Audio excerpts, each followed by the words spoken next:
En combinant ce que nous savons de l'expérience, de la logique de l'histoire, de la science et d'autres disciplines, il existe plus que suffisamment de preuves de l'existence de Dieu. Heureusement, nous ne sommes pas censés trouver toutes ces preuves pour avoir une bonne relation avec lui. Au contraire, nous sommes obligés d'absorber ce que nous pouvons voir et comprendre et de suivre le processus de demander, chercher et de frapper. Matthieu 7, 7, 8. Demandez, l'on vous donnera, cherchez, vous trouverez, frappez, l'on vous ouvrira. Car quiconque demande, reçoit, celui qui cherche, trouve, et l'on ouvre à celui qui frappe. Il y avait là un homme riche, vêtu de pourpre et de fin lin, qui chaque jour faisait de grandes choses.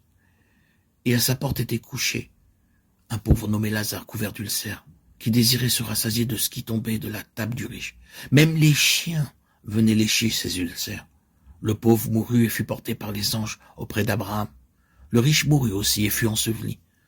Dans le séjour des morts, tandis qu'il était en proie au tourment, il leva les yeux et vit de loin Abraham et Lazare à côté de lui. Et il s'écria, Père Abraham, aie pitié de moi, et envoie Lazare tremper le bout de son doigt dans l'eau pour me rafraîchir la langue, car je souffre terriblement dans cette flamme.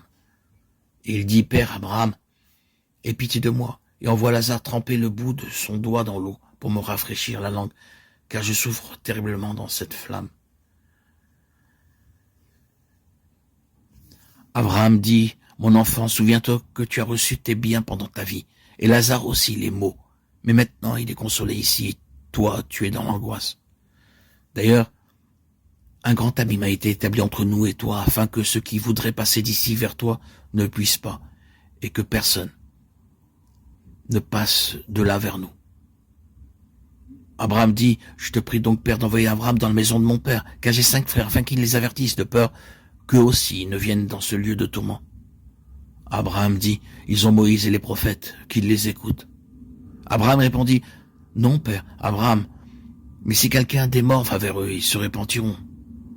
Il lui dit, s'ils n'écoutent pas Moïse et les prophètes, même si quelqu'un ressuscitait des morts, ils ne seraient pas convaincus.